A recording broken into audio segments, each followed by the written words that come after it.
నమస్కారం మీరు చూస్తున్నది సిసిసి డిజిటల్ 230 న్యూస్ బులెటిన్ ఈనాటి వార్తలకు ముందుగా ముఖ్యాంశాలు తిరుమల శ్రీవారి దర్శనానికి భక్తులు బారులు తీరకుండా చర్యలు తీసుకుంటామన్న మంత్రి లోకేష్ టీటీడీ సేవలు ప్రపంచవ్యాప్తంగా అందుబాటులోకి వచ్చాయని వ్యాఖ్య జగన్ రైతులను కలిస్తే ప్రభుత్వానికి వచ్చే నష్టం ఏంటి వైసీపీ నేత మాజీ మంత్రి సాకే శైలజానాథ్ సూటి ప్రశ్న భీమవరం పట్టణంలోని ఎస్సీ/ఎస్టీ వసతి గృహాలను ఆకస్మికంగా తనిఖీ చేసిన జిల్లా కలెక్టర్ నాగరాణి వసతి గృహాల్లో మౌలిక వసతుల కల్పనకు రాష్ట్ర ప్రభుత్వం కట్టుబడి ఉందని వెల్లడి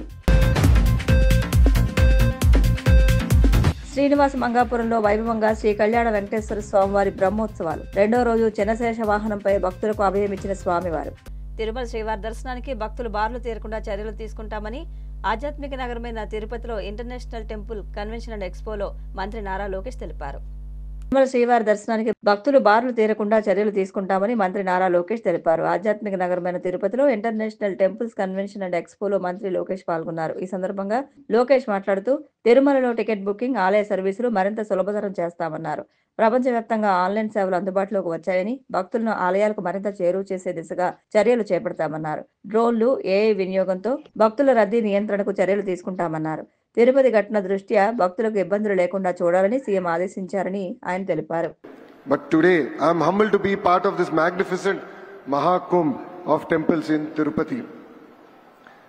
At the heart of the ITCX lies a vision aligned with our leadership's commitment to ensure temples are not only spiritually significant but are efficiently managed with modern technology and sustainable practices. Andhra Pradesh has been a pioneer in pilgrimage tourism. Starting here with Tirumala Tirupati Devasthanam attracting close to 40 million pilgrims annually, our state is a home to over 27,105 temples and is dedicated to temple preservation, modernization and enhancing the devotees' experience.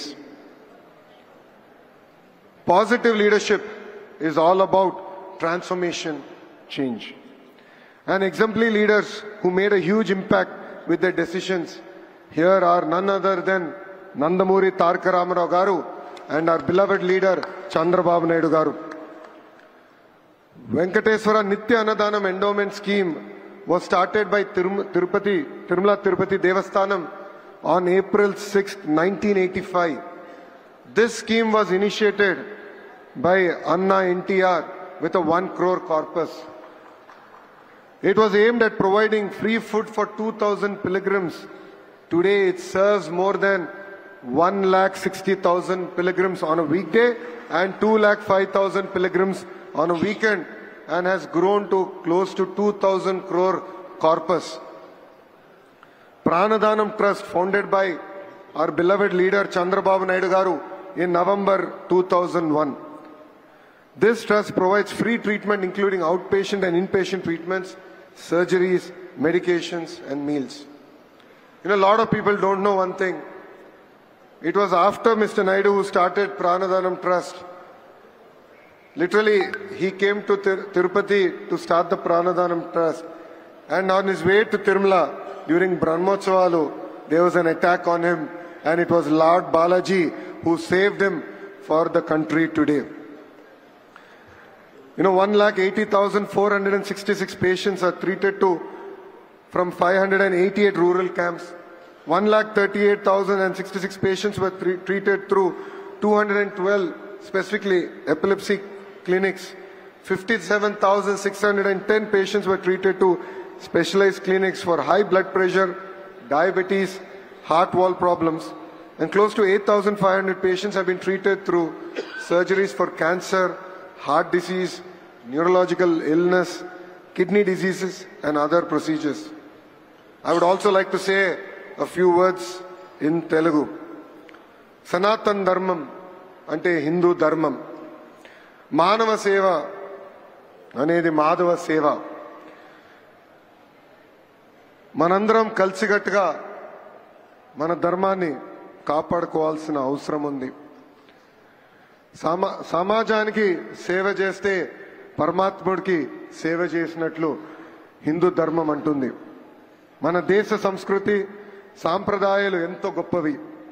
ఇప్పుడు ప్రపంచం మొత్తం మన వైపు చూసే విధంగా గౌరవ ప్రధానమంత్రి నరేంద్ర మోడీ గారు తీసుకున్న నిర్ణయాలు. కనీస గిట్టుబాటు ధర లేక నానా అగచాట్లు పడుతున్న మిర్చి రైతులను పరామర్శించేందుకు వైఎస్ జగన్ గుంటూరు మిర్చి యార్డుకు వెళ్తే ప్రభుత్వానికి వచ్చిన నష్టం ఏమిటని వైసీపీ నేత మాజీ మంత్రి సాకే శైలజనాథ్ ప్రశ్నించారు. కనీస గిట్టుబాటు ధర లేక నానా అగచాట్లు పడుతున్న మిర్చి రైతులను పరామర్శించేందుకు వైఎస్ జగన్ గుంటూరు మిర్చి యార్డుకు వెళ్తే ప్రభుత్వానికి వచ్చిన నష్టం ఏమిటని వైసీపీ నేత మాజీ మంత్రి సాకే శైలజనాథ్ ప్రశ్నించారు. అసలు జగన్ కదిలే వరకు రైతులను ఆదుకోవాలన్న కనీస ఆలోచన సీఎం చంద్రబాబు ఎందుకు చేయలేదని నిలదీశారు. Z+ కేటగిరీ భద్రత ఉన్న ప్రతిపక్ష నాయకుడు మాజీ సీఎం జగన్ గుంటూరు పర్యటనలో అడుగడుగునా భద్రతా వైఫల్యం కనిపించిందని వెల్లడించారు. జగన్ పర్యటనలో భద్రత కల్పించాల్సిన ప్రభుత్వం ఉద్దేశపూర్వకంగానే పోలీసులను మోహరించలేదని ధ్వజమెత్తారు. రైతులతో మాట్లాడడానికి గుంటూరు వెళ్తే మీ కింద పనిచేసే లేకపోతే మీ యొక్క సూపర్విజన్లో పనిచేసే లా అండ్ ఆర్డర్ డిపార్ట్మెంటు అక్కడ చేతులు ఎత్తేసిందని చెప్పడం కంటే కూడా అక్కడ కనిపించకుండా పోయిన సంగతి దేన్ని తెలియజేస్తా ఉందని అడుగుతా ఉన్నాం. మీరు మాజీ ముఖ్యమంత్రి పట్ల మీరు ప్రవర్తించే తీరే అసలు ప్రజలు దాన్ని చెడ్డగా మాట్లాడుకుంటా ఉన్నారు. మిమ్మల్ని చూసి ఇది మంచిది కాదని తెలియజేస్తా ఉన్నాం. అసలు మీరు ఏమనుకుంటున్నారో నాకు అర్థం కావడంలే. మీకు కావలసిన వాళ్ళ చేత 11 సీట్లని అట్లా ఇట్లా ఎద్దేవా చేయిస్తూ ఉంటారు. ఒక విషయాన్ని స్పష్టంగా చెప్పాలనుకుంటా ఉన్నాం. ఈ రాష్ట్రంలో జగన్మోహన్ రెడ్డిని మించిన బలమైన రాజకీయ నాయకుడు వేరెవరూ లేరు.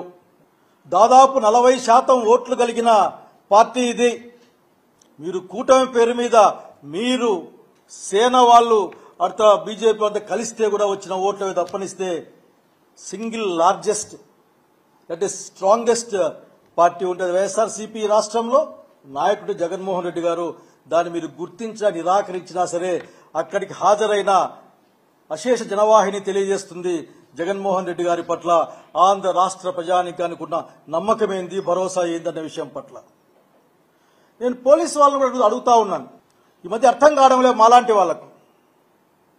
వ్యవస్థలు రాష్ట్రాల్లో పనిచేస్తాయి, వ్యవస్థలు పార్టీల కోసం పనిచేయం. వ్యవస్థలు పార్టీల కోసం పనిచేయాల్సి వస్తే అప్పుడు యూపీఎస్సీలో పెట్టుకోవాలి ఎగ్జామ్. తెలుగుదేశం పార్టీకి వీళ్ళు ఎస్పీలు వీళ్ళు ఐఏఎస్లని, అట్లా ఇంకొక పార్టీకి వీళ్ళు ఎస్పీలు ఐఏఎస్లని యూపీఎస్లో ఆ కాలం పెట్టి చేయించుకోవాలి. మీరు దయచేసి ఇప్పటికైనా మారమని కోరుతా ఉన్నాం. ఈ రోజున జగన్మోహన్ రెడ్డి గారు రైతులని పరామర్శించడానికి పోవడానికి మీకున్న ఇబ్బంది ఏందో నాకు అర్థం కాదు, కానీ అర్థం చేసుకునే ప్రయత్నం చేస్తా ఉన్నాం. ఎందుకంటే ఇప్పటికి కూడా రైతు పట్ల జగన్మోహన్ రెడ్డి గారు మిర్చి యార్డుకు పోతే తప్ప మీకు ఏమాత్రం కూడా గుర్తు లేకుండా ఇప్పుడు ఉత్తరం రాస్తారు కేంద్ర ప్రభుత్వానికి, రాసే ప్రయత్నం చేస్తారు. రైతాంగం గురించి మీరు ఎప్పుడూ ఆలోచించలేదు. ఇప్పుడే కాదు ఎప్పుడు కూడా ఆలోచించలేదు. కేవలం పై మాటలు తప్ప. రైతు ఎక్కడ గాలి కొట్టుకుపోయినా సరే మీరు పట్టించుకునే దాఖలా లేదు. బహుశా మీరు మర్చిపోయారేమో, ఒక నానుడి ఉండేది. భీమవరం పట్టణంలోని ఎస్సీ బాలికల ఎస్టీ బాలుర వసతి గృహాలను పశ్చిమ గోదావరి జిల్లా కలెక్టర్ చదలవాడ నాగరాణి ఆకస్మికంగా తనిఖీ చేశారు.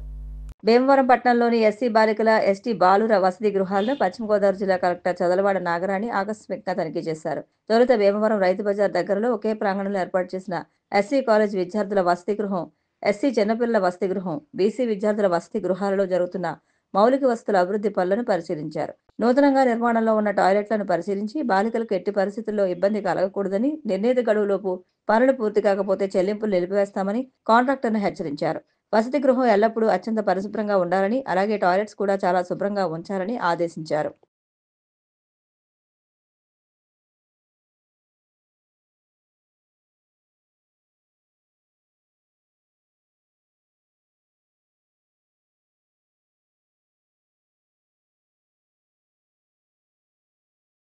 Welfare hostel, BC welfare hostel, college hostel ఉన్నాయి. 3 హాస్టల్స్ ఉన్నాయి. ఆడపిల్లలు ఉన్నారు. 200 మంది ఆడపిల్లలు ఇక్కడ ఉన్నారు.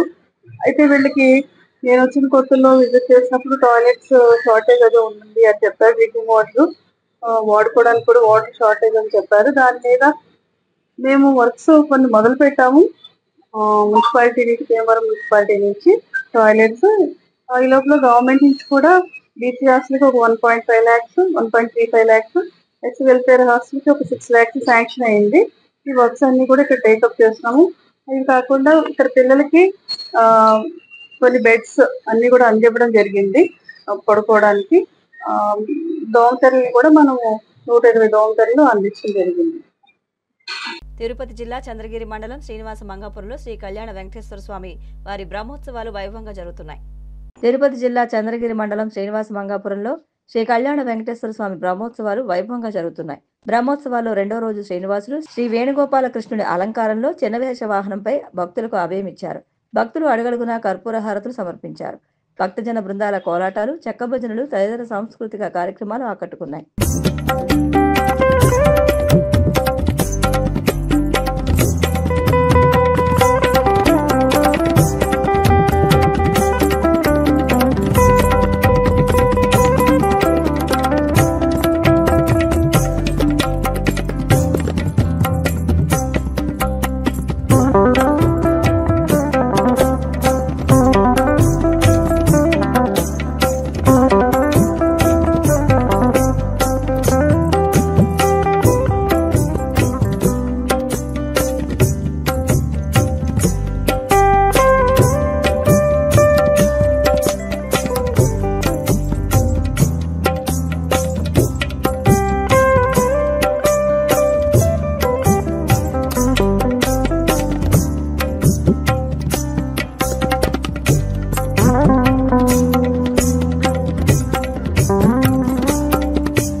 విశాఖ స్టీల్ ప్లాంట్ కు కేంద్రం మంజూరు చేసిన ప్రత్యేక ప్యాకేజీ 11,400 కోట్లు అమలు చేసేందుకు విధి విధానాలు వేగవంతం చేశామని కేంద్ర ఉక్కు భారీ పరిశ్రమ శాఖ సహాయ మంత్రి భూపతిరాజు శ్రీనివాస్ వర్మ పేర్కొన్నారు. విశాఖ స్టీల్ ప్లాంట్ కు కేంద్రం మంజూరు చేసిన ప్రత్యేక ప్యాకేజీ 11,400 కోట్ల అమలు చేసేందుకు విధి విధానాలు వేగవంతం చేశామని కేంద్ర ఉక్కు భారీ పరిశ్రమ శాఖ సహాయ మంత్రి భూపతిరాజు శ్రీనివాస్ వర్మ పేర్కొన్నారు. పశ్చిమ గోదావరి జిల్లా భీమవరంలోని బీజేపీ నరసాపురం పార్లమెంట్ కార్యాలయంలో విలేకరులతో ఏర్పాటు చేసిన చిట్ చాట్ కార్యక్రమంలో ఆయన మాట్లాడుతూ విశాఖ స్టీల్ ప్లాంట్ ప్రైవేటీకరణ చేసే ఆలోచన కేంద్రానికి లేదని, అలాంటి ఆలోచన ఉంటే కేంద్రం ప్రత్యేక ప్యాకేజీ కింద 11,400 కోట్ల రూపాయలు ఎందుకు మంజూరు చేస్తుందని ఆయన ప్రశ్నించారు. విశాఖ స్టీల్ ప్లాంట్లో సమస్యలు పరిష్కరించి 7.3 మిలియన్ల స్టీల్ ఉత్పత్తి లక్ష్యం చేరుకుంటామన్నారు. ప్రస్తుతం విశాఖ స్టీల్ ప్లాంట్లో ఉద్యోగులు వీఆర్ఎస్ అమలు చేస్తున్నామని, ఇప్పటి వరకు 1,613 మంది వీఆర్ఎస్ కు దరఖాస్తు చేసుకోగా 1,141 మంది అర్హులుగా అధికారులు గుర్తించారని, మిగిలిన వారి విషయంలో ఒక కమిటీ వేయడం జరిగిందన్నారు. అర్హులను గుర్తించి వీఆర్ఎస్ ను మంజూరు చేస్తామన్నారు. మార్చి 31 నాటికి వీఆర్ఎస్ స్కీమ్ అమలు పూర్తి చేయాలని నిర్ణయించినట్టు తెలిపారు. 24 గంటల్లో తొలి విడతగా దరఖాస్తు చేసుకున్న 150 మందికి వీఆర్ఎస్ మంజూరు చేస్తూ ఉత్తర్వులు ఇవ్వబోతున్నామన్నారు. 440 కోట్లు ఏ రకంగా ఏ సమయంలో విడుదల చేయాలి, అప్పుల రూపేణా బకాయిల రూపేణా ఎంత చెల్లించాలనేటువంటి విషయాల మీద కొంత ఆలోచన చేయడం జరిగింది. ఏదైతే గతంలో రా మెటీరియల్ సప్లై చేసినటువంటి సరఫరాదారులకు ఉన్నటువంటి బకాయిలు ఏ విధంగా చెల్లించాలి, ఎంత మేరకు చెల్లించాలి అనేటువంటి విషయాల మీద ఆలోచన చేయడం జరిగింది. అంతేగాని ఇవాళ మేము ప్యాకేజీ ప్రకటించిన తర్వాత అప్పటి వరకు ఒక బ్లాస్ట్ ఫర్నేస్ మాత్రమే పనిచేస్తున్నటువంటి సందర్భంలో మేము ప్యాకేజీ ప్రకటించాక ఇవాళ రెండవ బ్లాస్ట్ ఫర్నేస్ కూడా పూర్తి వినియోగంలోకి వచ్చి ఇవాళ 2 బ్లాస్ట్ ఫర్నేస్లు కూడా పూర్తిగా పనిచేస్తున్నాయి. ఉత్పత్తి పెరిగింది. రాబోయేటువంటి 2 నెలల కాలంలో 3వ BF ను కూడా వినియోగంలోకి తేవడం ద్వారా ఉత్పత్తి సామర్థ్యాన్ని పూర్తి సామర్థ్యం 7.3 మిలియన్ టన్నులకు తీసుకురావడం ద్వారా స్టీల్ ప్లాంట్ ని మంచి స్థాయిలోకి తీసుకురావాలనేటువంటి ఆలోచన మేము చేయడం జరిగింది. కేంద్ర ప్రభుత్వం ప్రకటించినటువంటి ప్యాకేజీ యొక్క ఫలితం ఇవాళ 2వ BF పూర్తిగా పనిచేయడం ద్వారా సఫలీకృతమైంది అనేటువంటి విషయాన్ని ఈ సందర్భంగా తెలియజేస్తుంది. అందుమించి వీఆర్ఎస్ కు సంబంధించి స్కీమ్ ఏదైతే ఉందో ఆ స్కీమ్ ను కూడా అమలు చేసేటువంటి దిశగా మేము చర్యలు చేపట్టడం జరిగింది. మార్చి 31 నాటికి వీఆర్ఎస్ ఏదైతే ఉన్నదో దాన్ని పూర్తి చేయాలని మేము కూర్చున్నప్పుడు నిర్ణయం చేయడం జరిగింది. దాదాపు 1,613 మంది విఆర్ఎస్ కి దరఖాస్తు చేసుకున్నారు విశాఖ స్టీల్ ప్లాంట్ లో. 1613లో స్క్రూటినీ చేసి దాదాపుగా 1141 మంది అర్హులుగా గుర్తించాం. మిగతా వారిని కూడా ఏదైతే ఒక కమిటీ వేసి ఆ కమిటీ ద్వారా సాధ్యాసాధ్యాలని పరిశీలించాలనేటువంటి ఆలోచన చేశాం. కాబట్టి విఆర్ఎస్ కార్యక్రమాన్ని కూడా మార్చి 31 లోపు కూడా పూర్తి చేసి నిధులు విడుదల చేయడం ద్వారా విశాఖ స్టీల్ ప్లాంట్ యొక్క నష్టాల్ని భర్తీ చేయడానికి కేంద్ర ప్రభుత్వం చర్యలు తీసుకుంటుంది అనేటువంటి విషయాన్ని ఈ సందర్భంగా తెలియజేస్తుంది. మేము చేసేటువంటి ప్రయత్నం కార్మిక సంఘాలు చెప్పేటటువంటి అంతా కూడా విన్నాం. వారు కూడా సంతృప్తిగా ఉన్నారు. ట్రేడ్ యూనియన్స్ కార్మికుల హక్కుల కోసం మాట్లాడడం, పోరాడడం అనేది సహజం. మేము కూడా వాళ్ళతో అప్పీల్ చేశాం బహిరంగ, సమయం ఇవ్వండి, అనవసరపు ఆలోచనలు ఎవరు కూడా వద్దు, ఇది ప్రైవేటైజేషన్ అవ్వదు. కొంతమంది మాట్లాడారు, మాకు కూడా బాధ కలిగింది. అవాళ సమావేశంలో మాట్లాడా. కేంద్ర ప్రభుత్వం ప్యాకేజీ ప్రకటించిన 5 నిమిషాలకే 11,404 కోట్లు ప్యాకేజ్ ఇస్తే వితిన్ 5 minutes లో ఇది అనవసరపు ప్యాకేజీ, కేంద్రం సౌతి తల్లి ప్రేమ చూపెడతా ఉంది, ఈ ప్యాకేజీ వల్ల స్టీల్ ప్లాంట్ కి ఎటువంటి ఉపయోగం లేదు అనేటువంటి మాటలు వచ్చాయి. దయచేసి ఇటువంటి మాటలు మాట్లాడొద్దు, ప్రచారంలోకి తీసుకురావద్దు. ఎట్టి పరిస్థితుల్లోనూ కూడా ప్రైవేటైజేషన్ కాదు. ఒకవేళ ప్రైవేటైజేషన్ చేయాలి అని అనుకుంటే 11,400 కోట్లు విడుదల చేయదు అనేటువంటి ఒక సూక్ష్మమైనటువంటి విషయాన్ని మీ అందరూ కూడా గ్రహించాలని వారికి చెప్పడం జరిగింది చాలా క్లియర్ గా. ఏలూరు జిల్లా నెడమర్రు మండలం బావాయిపాలెంలో యువకుడి హత్య కేసును పోలీసులు ఛేదించారు. ఏలూరు జిల్లా నెడమర్రు మండలం బావాయిపాలెంలో యువకుడి హత్య కేసును పోలీసులు ఛేదించారు. వివాహేతర సంబంధం నేపథ్యంలో హత్య జరిగిందని నిర్ధారణకు వచ్చిన పోలీసులు 3 నిందితులను అరెస్ట్ చేశారు. సిఐ కార్యాలయంలో ఏర్పాటు చేసిన విలేకరుల సమావేశంలో డీఎస్పీ డి శ్రావణ్ కుమార్ వివరాలు తెలిపారు. బావాయిపాలెం గ్రామానికి చెందిన పిల్లి యేసుబాబు, పిల్లి అన్నవరం, ఉండి మండలం కోలమూరు గ్రామానికి చెందిన గెద్దాడ శ్రీనివాసరావును అరెస్ట్ చేసినట్లు డీఎస్పీ తెలిపారు.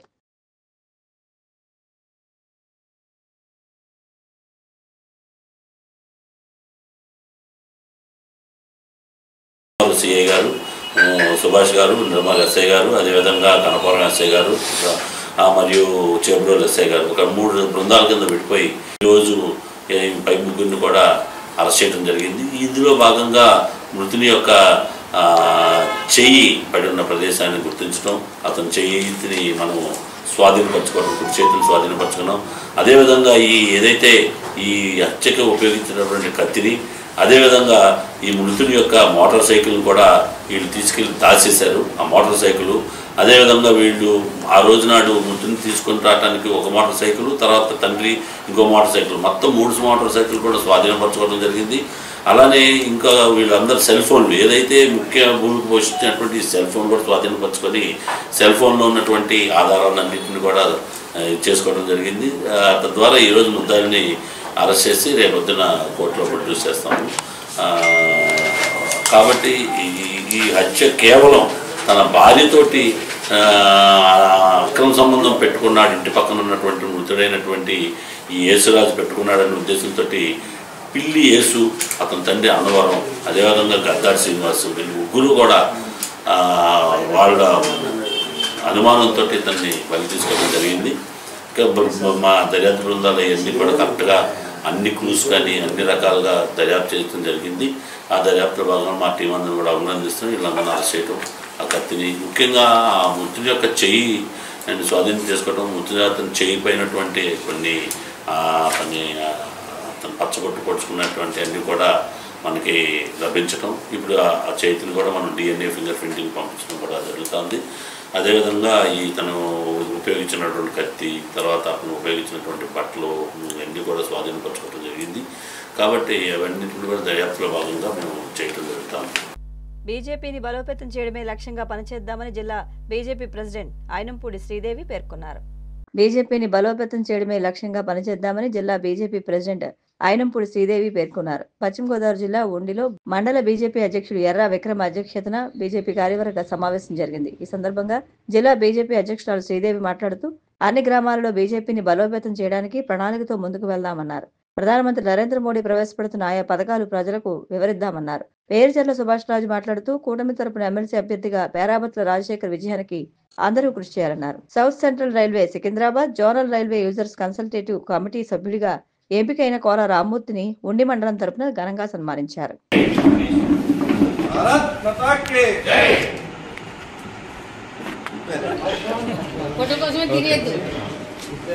అసెంబ్లీ ఉండి మండలంలో ఏదైతే కమిటీ గురించి నేను ఇక్కడికి రావటం జరిగింది. నూతనంగా నేను అధ్యక్షురాలుగా నియమించాక ఇక్కడికి మొట్టమొదటి ఉండి అసెంబ్లీకి పర్యటన చేయడం జరుగుతుంది. ఈరోజు ఈ కార్యక్రమానికి అధ్యక్షత వహించిన నూతన అధ్యక్షుడు ఎర్ర విక్రమ్ గారికి, అలాగే రెండోసారి ఆయన మండల అధ్యక్షులుగా నియమించడం వారికి శుభాకాంక్షలు తెలియజేసుకుంటున్నాను. అలాగే సోదరులు ఈ అసెంబ్లీ కన్వీనర్ కోర రామ్మూర్తి గారు, అలాగే జెడ్ఆర్సీ రైల్వే ఆయనకి నామినేట్ పోస్ట్ రావడం కూడా చాలా సంతోషంగా ఉంది నాకు.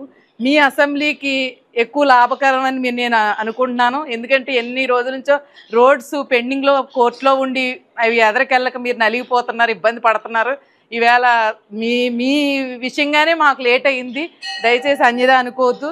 నేను మొట్టమొదటి మహిళగా నాకు ఈ పశ్చిమ గోదావరి జిల్లా ఒక మహిళా అధ్యక్షురాలుగా అందరూ నాకు అవకాశం ఇచ్చి నన్ను అధ్యక్షురాలు చేసినందుకు వారందరికీ కూడా కృతజ్ఞతలు తెలియజేసుకుంటున్నాను. కేంద్ర మంత్రివర్యులు భూపతిరాజు శ్రీనివాసవరం గారు కార్యకర్త స్థాయి నుంచి ఆయన ఒక పార్లమెంట్ సభ్యుడిగా, ఒక మినిస్టర్గా ఎన్నికవటం, ఈవేళ ఆయన 7 నెలలు 8 నెలల కాలంలోనే అనేక గ్రాంట్స్ తీసుకురావటం, చాలా అసలు చెప్తే టైం కూడా సరిపోనంతగా ఆయన విజయాలు సాధిస్తున్నారు. మేము చాలా సంతోషంగా ఉన్నాం భాజపా కార్యకర్తలని చెప్పుకోవటానికి. ఎందుకంటే ఈవేళ ఎప్పటి నుంచో జరగని ఏదైతే రోడ్స్కి అవనివ్వండి, ఈ డయాలసిస్ మిషన్స్ ఇవ్వటంలో ఏంటి, అనేక నిధులు పేర్లు చెప్తానికి కూడా టైం సరిపోదు. ఆయన తీసుకురావటంలో కేంద్రంలో ఆయన పాత్ర ఎంతైనా ఉంది. రాబోయే రోజుల్లో ఇంకా అనేక నిధులు తీసుకొస్తారు. భారతీయ జనతా పార్టీ కార్యకర్తలందరూ కూడా ఎంపీ గారి దృష్టిలో పెట్టుకుని మనం పనిచేయాలి. మనం భారతీయ జనతా పార్టీ నాయకులుగా కూడా గర్వపడాలని సందర్భంగా తెలియజేసుకుంటున్నాను. ఉండి నియోజకవర్గం ఉండి మండల నూతన కార్యవర్గ సమావేశానికి 165 జాతీయ రహదారి మన ఆకివీడి దాకా వచ్చి అక్కడి నుంచి ఎప్పటి నుంచో ఉన్న పాత హైవే కోర్టు కేసుల వల్ల అది పెండింగ్ పడటం వల్ల కొత్తగా హైవేని మన చెరుకువాడ, పెదపులేరు, చిన్నపులేరు, జక్కరం, కోపిల్ల, నెక్స్ట్ భీమవరం, గురుపూడి, వీరవాసురం మీద దిగమూరు వెళ్ళటానికి అది డిపిఆర్ ఇప్పుడే ఆమోదం తెలిసి ఇవాళ ప్రెస్ మీట్ అనౌన్స్ చేశారు. మన దీనికి వెనకాల కష్టపడినటువంటి ఈ హైవే కోసం ఇప్పటి నుంచి ఇబ్బంది పడతాం, కష్టపడినందుకు మన కష్టపడి ఈ పని చేయించుకొచ్చినందుకు శ్రీనివాసవరం గారికి, అలాగే ఆయనకి సహకరించిన మన ఉండి ఎమ్మెల్యే రఘురామకృష్ణరాజు గారికి, అలా భీమవరం శాసనసభ్యులు అంజిబాబు గారికి కూడా ప్రత్యేకమైన ధన్యవాదాలు తెలియజేసుకుంటున్నాం. ఇదివరకు మనం విజయవాడ వెళ్ళాలంటే అన్ని రైల్వే గేట్లు దాటుకుని వెళ్ళాలంటే 3.5 గంటలు పట్టింది. మనకి హైవే పూర్తవుతే 1.5 అవర్లో మనం విజయవాడ 2 అవర్స్లో రాజధాని చేరుకుంటానికి కూడా మనకు అవకాశాలు ఏర్పడతాయి. ఇప్పుడు కూటమి తరపునే ఎమ్మెల్సీ అభ్యర్థిగా పేరాబర్తుల రాజశేఖర్ గారిని మన కూటమి తరపున నిలబెట్టడం జరిగింది. ఆ ఎలక్షన్ రేపు 27వ తారీఖున ఎలక్షన్ కాబట్టి ప్రతి గ్రామంలోని ప్రతి బూత్కి మనకు ఉన్నారు కాబట్టి మీ బూతుల్లో ఎంతమంది ఓటర్స్ ఉన్నారో వాళ్ళకి పేరాబర్తులు రాజశేఖర్ గారి పేరు దగ్గర 1 అంకె వేయించి ఆయన విజయానికి మన కూటమి తరపున అందరూ కూడా సహకరిద్దామని చెప్పేసి ఉండి మండల భారతీయ జనతా పార్టీ విశ్వస్థాయి కార్యకర్తల సమావేశం. ఈ సమావేశ ఉద్దేశం మన మండలం నుంచి మండల కమిటీని మన జిల్లా అధ్యక్షుల వారికి అందజేయడం జరుగుతుంది. ఆ పేర్లన్నీ కూడా రాష్ట్ర పార్టీ ఆమోదం తర్వాత మనకి అందుతాయి కాబట్టి ఎవరైతే బాధ్యతలు తీసుకుంటున్నారో వాళ్ళందరూ కూడా పదవి కింద భావించకుండా బాధ్యతగా భావించి మనం పనిచేసిన రోజున పార్టీ పెరుగుతుంది, పార్టీ పెరిగితే మనం పెరుగుతాం. విజయవాడ నుండి భూముల రీసర్వేపై సీసీఎల్ఏ జయలక్ష్మి వీడియో కాన్ఫరెన్స్ ద్వారా సమీక్షించారు. విజయవాడ నుండి భూముల రీసర్వేపై సీసీఎల్ఏ జయలక్ష్మి వీడియో కాన్ఫరెన్స్ ద్వారా సమీక్షించారు. ఈ సందర్భంగా మాట్లాడుతూ జిల్లాలో భూముల రీసర్వేపై ప్రత్యేక శ్రద్ధ వహించి పగడ్బందీగా నిర్వహించి నివేదికలు పంపాలని తెలిపారు. అనంతరం పశ్చిమ గోదావరి జిల్లా కలెక్టర్ చదలవాడ నాగరాణి సంబంధిత అధికారులతో మాట్లాడుతూ ప్రభుత్వం నుండి ప్రజలకు అందాల్సిన పౌర సేవలు సంతృప్తి స్థాయిలో అందాలనే ప్రభుత్వ లక్ష్యం మేరకు ప్రతి ఒక్కరూ నిబద్ధతతో పనిచేయాలన్నారు. రెవెన్యూ శాఖలో ఎక్కడా కూడా పెండింగ్ అంశాలు లేకుండా చూడాలన్నారు. జిల్లాలో భూముల రీసర్వే వేగవంతంగా పగడ్బందీగా నిర్వహించి నివేదికలు సమర్పించాలన్నారు.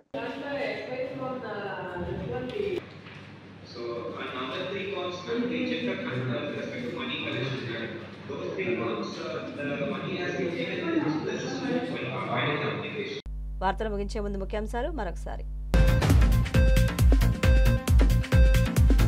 తిరుమల శ్రీవారి దర్శనానికి భక్తులు బార్లు తీరకుండా చర్యలు తీసుకుంటామన్న మంత్రి లోకేష్, టీటీడీ సేవలు ప్రపంచవ్యాప్తంగా అందుబాటులోకి వచ్చాయని వ్యాఖ్య. జగన్ రైతులను కలిస్తే ప్రభుత్వానికి వచ్చే నష్టం ఏంటి?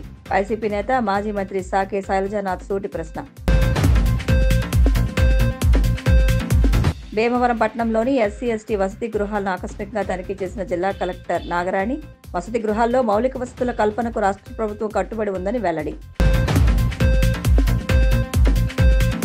శ్రీనివాస మంగాపురంలో వైభవంగా శ్రీ కళ్యాణ వెంకటేశ్వర స్వామివారి బ్రహ్మోత్సవాలు. రెండో రోజు చెనశేష వాహనంపై భక్తులకు అభయమిచ్చిన స్వామివారు. CCC డిజిటల్ 230 న్యూస్ బులెటిన్ ఇంతటితో సమాప్తం. నమస్కారం.